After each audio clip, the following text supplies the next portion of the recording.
തിരുവനന്തപുരം പൊന്മുടിയിൽ കാട്ടാന ആക്രമണം. അച്ഛനും മകളും രക്ഷപ്പെട്ടത് തലനാരിടയ്ക്ക്. ഇന്ന് രാവിലെ കല്ലാർ മൊട്ടമൂട് റോഡിൽ വെച്ചാണ് സംഭവം. ബൈക്കിൽ വരികയായിരുന്ന മഹേഷിന്റെ മുന്നിലേക്ക് എത്തിയ കാട്ടാന ബൈക്കിലിരുന്ന അച്ഛനെയും കുട്ടിയും തള്ളിയിട്ടു. ഉടൻ ബൈക്ക് അവിടെ ഉപേക്ഷിച്ച് മഹേഷ് കുട്ടിയും കൊണ്ട് രക്ഷപ്പെടുകയായിരുന്നു. മഹേഷിനും കുട്ടിക്കും കാര്യമായ പരിക്ക് പറ്റിയിട്ടില്ല എന്നാണ് വിവരം. കുട്ടിയെ ട്യൂഷന് കൊണ്ടുപോകാൻ വന്ന സമയമാണ് ആനയുടെ ആക്രമണം. സ്ഥിരമായി ആന ഇറങ്ങുന്ന സ്ഥലമാണ് ഇവിടെ.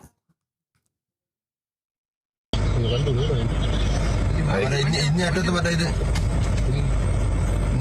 ഇതും കൂടെ വയ്ക്കണം. കമ്പിയും കൂടെ പൊക്കി കയറണം.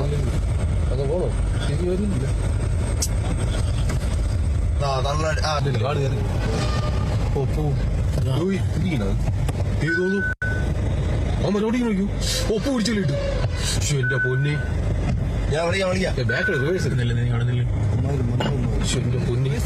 അവിടുത്തെ ആൾക്കാരല്ലേ അവരോടിയാ എടുക്കാനും പറ്റില്ലല്ലോ.